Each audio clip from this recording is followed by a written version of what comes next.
డబ్బు, అనారోగ్యం, ఉద్యోగం, వ్యాపారం, అప్పులతో బాధపడుతున్నారా? మీకోసమే లాంచ్ యువర్ ఫ్యూచర్ ప్రోగ్రామ్. నమస్తే, welcome back to Suman TV. మరి చిన్న చిన్న బిజినెస్ ఐడియాస్తో మీ ముందుకు వస్తున్నాం కదా, certified astro business coach Javeria గారితో. మరి ఈరోజు బిజినెస్ ఐడియా ఏంటి, మనకు వచ్చినటువంటి టాలెంట్ తోటే మనము ఏదైతే నేర్చుకుంటామో దాన్నే మనం బిజినెస్గా మలుచుకోవాలి అంటే ఎలా, మరి టిప్స్ ఏంటి, సజెషన్స్ ఏంటి. మేము క్యాపిటల్ అమౌంట్ ఎక్కువ పెట్టలేము, తక్కువ బడ్జెట్ పెడతాము, మాకు మార్కెటింగ్ చేయడం రాదు, మేము అంత చదువుకోలేదు అనుకుంటున్నారా? అట్లా ఏం ఫీల్ అవ్వాల్సిన అవసరం లేదండి. చిన్న చిన్న బిజినెస్సే, తక్కువ క్యాపిటల్తో కూడా మంచి బిజినెస్ చేయొచ్చు, మంచి ప్రాఫిట్స్ కూడా గెయిన్ చేయొచ్చు. మరి ఈరోజు ఎలాంటి బిజినెస్ చెప్పబోతున్నారు, జవేరియా గారితో మాట్లాడదాం. నమస్తే మ్యామ్. నమస్తే నవీన గారు. మేడం, మరి ఈ రోజు ఏం బిజినెస్ ఐడియా చెప్పబోతున్నారు మా వ్యూవర్స్? చాలా మంది వెయిట్ చేస్తున్నారు, ఎలాంటి బిజినెస్ వస్తుంది, ఏంటి టిప్స్, ఏంటి సజెషన్స్ ఏంటి అనేసి. చిన్న ఒక 10,000 లోపల, లేకపోతే చాలా మినిమం గా అండ్ రెగ్యులర్ నడిచే బిజినెస్ అన్నారు మీరు. సో ఈ రకంగా అయితే నాకు ఒక ఆలోచన వచ్చింది నవీన గారు. ఇప్పుడు రెగ్యులర్ గా ఫుడ్ ఏదైనా కూడా బిజినెస్ మీరు చేస్తున్నారు అంటే చిన్న మొత్తంలో స్టార్ట్ చేస్తున్నారంటే ఫస్ట్ నీడ్ బేస్డ్ చూసుకోవాలి. నీడ్ బేస్డ్ చూసుకోవాలంటే ఫుడ్, క్లోత్, షెల్టర్. సో ఇందులో కూడా ఫుడ్కి అయితే మీరు మినిమం పెట్టచ్చు. మినిమం అంటే మినిమం పెట్టచ్చు. సో జస్ట్ ఒక 5,000, 10,000 నుంచి కూడా స్టార్ట్ చేసేయచ్చు అనమాట. చపాతీ బిజినెస్ చేయొచ్చు నవీన గారు. పుల్కా కానీ, పరాఠా కానీ, చపాతీ కానీ. సో ఒకే పిండి బట్ 3 వేరియేషన్స్ త్రూ చేయొచ్చు. ఇందులో కాస్త మైదా యాడ్ చేస్తే మీరు అది పరాఠా అయిపోతుంది. సో పుల్కాకి యాజ్ ఇట్ ఈస్ వీట్ ఫ్లవర్తో ఇవ్వచ్చు మీరు. అండ్ తర్వాత రోటీకి కూడా మీరు ఆయిల్ ఇస్తే కొంచెం 1 or 2 స్పూన్స్ ఆయిల్ ఇస్తే అది రోటీ అయిపోతుంది. సో ఇలా డిఫరెంట్ వేరియేషన్స్ త్రూ మీరు 3 టైప్స్ ఆఫ్ థింగ్స్ చేయొచ్చు ఒకే పిండితో. అది కూడా ఒక 30 రూపీస్ ప్లేట్కి అమ్ముతున్నారు మీరు. ఓకే, ఒక 200 అమ్ముతున్నారు. సో 200 ప్లేట్స్ అమ్ముతున్నారు. 30 రూపీస్ పర్ ప్లేట్. ఎంత అవుతుంది టోటల్? 6,000 అవుతుంది.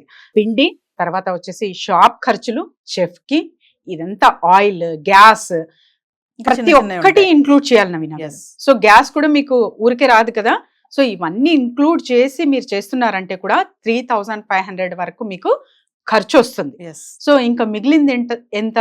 2,500 పర్ డే మిగులుతుంది. సో 2,500 ఇంటూ 30 వేసుకోండి, ఎంత అవుతుంది? 75,000 వరకు అవుతుంది. సో ఇలా చిన్న మనం ఏంటంటే చూసి ఇంకా దాని మీద దృష్టి కేంద్రీకరించం అన్నమాట. అందుకని నెగ్లిజెన్స్ తోనే వెళ్ళిపోతాము. ఇందులో కూడా ఇంత బిజినెస్ ఉందా అంటే ఖచ్చితంగా ఉంది. మరి ప్రతి ఒక్కరు అంటే ఈ బిజినెస్ పెట్టిన ప్రతి ఒక్కరు సక్సెస్ అంటే ఆల్మోస్ట్ ఆల్ సక్సెస్ అయి ఉంటారు. సో ఫెయిల్యూర్స్ కూడా, రేట్స్ కూడా చాలా ఎక్కువ చూస్తాము. ఇందులోనే మనం అనాలిసిస్ చేసుకొని ఒకటి ఏదైనా కూడా నవీన గారు, నాకు ఊడవడం మంచిగా వస్తుందంటే మీరు నీట్గా ఊడుస్తున్నారు అంటే క్లీనింగ్ కంపెనీ పెట్టేయచ్చు. సో మీకు పాత్రలు ఏదైనా ఒక పని ఇచ్చారు, పాత్రలు తోమడం చాలా ఇష్టం, చాలా మంచిగా నేను క్లీన్ చేస్తాను అనేది మీకు వస్తుంది. అప్డేట్ అవ్వి ఇంకా ముందుకెళ్ళాలి అనే థాట్ ఉంది మీకు అంటే ఒక పెద్ద క్లీనింగ్ కంపెనీనే మీరు పెట్టేయచ్చు అనమాట. సో డస్టింగ్ కానివ్వండి. సో ఈ మధ్య చూస్తున్నాం, జస్ట్ మీరు చాలా మంది ఇద్దరు బిజీ ఉంటారు. సో వీళ్ళిద్దరూ బిజీ ఉండడం వల్ల ఏమవుతుందంటే డస్టింగ్ కానివ్వండి, వీటికి మంత్లీ వన్సో లేకపోతే ఒక 3 months వన్స్తో హైర్ చేసుకుంటారు. వీళ్ళు కూడా ఆల్మోస్ట్ అంటే నేను బ్రాండెడ్కి వెళ్ళట్లేదు, నార్మల్ కూడా 5,000 to 6,000 చార్జ్ చేస్తున్నారు. సో ఇవన్నీ చిన్న వాటికి మనం మిస్ అవుతున్నాము. ఇందులో కూడా ఇంత మనీ ఉందా అన్నది చేసి వాళ్ళు ఏదైనా అంటే ఇల్లు కట్టారు, లేకపోతే ఒక బండి తీసుకున్నారు, అప్పుడు ఆ మోతాదులో చూసి మనం అంచనా వేయగలుగుతున్నాం. కానీ స్టార్టింగ్ ఎక్కడి నుంచి చేశారు, సో ఏమేం వాళ్ళు ఎఫర్ట్స్ పెట్టారు, ఎలా చేశారు అన్న కాన్సెప్ట్ మర్చిపోతున్నాం నవీన గారు. అంటే ఇప్పుడు మీరు చెప్పినటువంటి ఈ బిజినెస్ మేడం ఎక్కడ చేస్తే బాగుంటుంది? లొకేషన్ కానీ, మరి మార్కెటింగ్ కూడా చేసుకోవాలి కదా. అబ్సల్యూట్లీ, చాలా మంచి ప్రశ్న. సో మార్కెటింగ్ దగ్గరే చాలా వరకు బిజినెసెస్ ఆగిపోతాయి. సో క్రౌడ్ ఎక్కడుంది ఫస్ట్ ఆఫ్ ఆల్.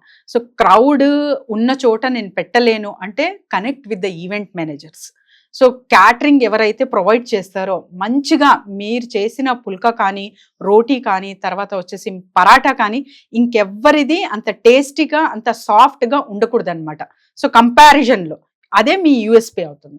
సో అలాంటప్పుడు మీరు వాళ్ళకి అందిస్తున్నారు అంటే అక్కడి నుంచి కూడా మీరు ప్రాఫిట్ గెయిన్ అనేది చూడొచ్చు. అండ్ నేను చెప్పిన మోతాదులో పెట్టాలంటే కూడా మంచి రష్ ఉన్న ఏరియా కావాలి. At the same time people ఎవరైతే లొకాలిటీలో ఉంటారో వాళ్ళు బయట ఫుడ్ తినేకి ఇష్టపడుతున్నారా లేదా, అది కూడా చాలా చాలా మ్యాటర్ చేస్తుంది అనమాట. ఇవాళ రేపు ఫుడ్ అంటే హెల్తీ కాన్షియస్లో వెళ్తున్నారు కాబట్టి బయట ఫుడ్ అవాయిడ్ చేస్తున్నారు. అలాగని చెప్పి అందరూ చేస్తున్నారా అంటే కాదు. సో ఆ టార్గెటింగ్ కస్టమర్స్ మీ ఉన్న చోట, మీ ఊర్లో కానివ్వండి, మీరున్న చోట ఎక్కడ అనేది ఆ ప్లేస్ గ్రహించి అక్కడ మీరు స్టార్ట్ చేస్తున్నారంటే ఖచ్చితంగా సక్సెస్ రేట్ అనేది చూస్తారు. మరొక విషయం జవేరి గారు, ఇప్పుడు బిజినెస్ చేసేటప్పుడు చాలా మంది ఒక మిస్టేక్ చేస్తూ ఉంటారు. అంటే దానికోసం ఇంత అమౌంట్ పెట్టుకుంటారు కదా, అది కాకుండా వాళ్ళ ఓన్ అమౌంట్ కూడా తీసి యాడ్ చేస్తూ ఉంటారు. అది ఎంతవరకు కరెక్ట్ అంటారు బిజినెస్ చేసే వాళ్ళకి? చాలా మంచి ప్రశ్న నవీన గారు. ఇది చాలా అంటే చిన్న బిజినెస్ వాళ్లే కాదు, చాలా పెద్ద మొత్తంలో బిజినెసెస్ చేస్తూ ఉంటారు కదా, కోట్లల్లో వీళ్ళు కూడా ఈ తప్పు చేస్తారనమాట. ఇది తప్పు అంటున్నానంటే అది చెయ్యకూడదు అని. చాలా వరకు మీరు ఒక క్యాపిటల్ అనేది, ఒక ఇన్వెస్ట్మెంట్ అనేది కేటాయిస్తున్నారు అంటే అందులోనే ఇంక్లూడింగ్ మొత్తం రావాలి. మీ టీంకి శాలరీ కానివ్వండి, తర్వాత వచ్చేసి మీకు రానున్న ఖర్చులు కానివ్వండి, రా మెటీరియల్ కానివ్వండి. సో నెక్స్ట్ అందులో కూడా మిగులుతుందా లేదా అన్న ఒక అవగాహన కూడా ఉండాలి. అండ్ పెడుతున్న ఇన్వెస్ట్మెంట్ లోన్ అయితే ఎన్ని నెలల్లో నేను ఇది రిటర్న్ చెయ్యగలను, సో అడ్వాన్స్గా పే చేసే అమౌంట్ నా దగ్గర ఉందా, ఇవన్నీ ఒక్కసారి చెక్ చేసుకొని మీరు బిజినెస్ స్టార్ట్ చేస్తున్నారంటే ఖచ్చితంగా లాభాలు బాట పడతారు. జవేరి గారు, మరి మిమ్మల్ని కాంటాక్ట్ చేయాలంటే ఏమైనా క్లాసెస్ కానీ ఇవన్నీ ఏమైనా డీటెయిల్స్? డెఫినెట్లీ నవీన గారు, కింద స్క్రోల్ అవుతున్న నంబర్కి కాంటాక్ట్ చేస్తే బిజినెస్ ఐడియాతో పాటు సో మీరు నాట్ ఓన్లీ ఆ స్మాల్ బిజినెసెస్, సో ఎవరికి కనెక్ట్ అవ్వచ్చు పెద్ద పెద్ద మొత్తంలో, సో లక్షల్లో 5 lakhs 10 lakhs పెట్టుబడి పెట్టాలి అనుకుంటున్నాను, ఒక right guidance up to the అంటే సక్సెస్ అవ్వే వరకు కూడా మీ సపోర్ట్ ఉండాలి అంటే కూడా కింద స్క్రోల్ అవుతున్న నెంబర్కి కాంటాక్ట్ చేయొచ్చు. అదే కాదు, resin art next month June 6th 7th 8th online start చేస్తున్నాము. సో ఇంట్రెస్ట్ ఉన్న వాళ్ళు కూడా కింద స్క్రోల్ అవుతున్న నెంబర్కి కాంటాక్ట్ చేయొచ్చు. నాట్ ఓన్లీ ఆర్ట్ అనమాట, దీనితో కూడా బిజినెస్ ఎలా చేయొచ్చు అనేది కూడా క్లాసెస్లో చర్చించడం జరుగుతుంది. సో మరొక మంచి బిజినెస్ ఐడియాతో మళ్ళీ కలుద్దాం మేడం. Thank you.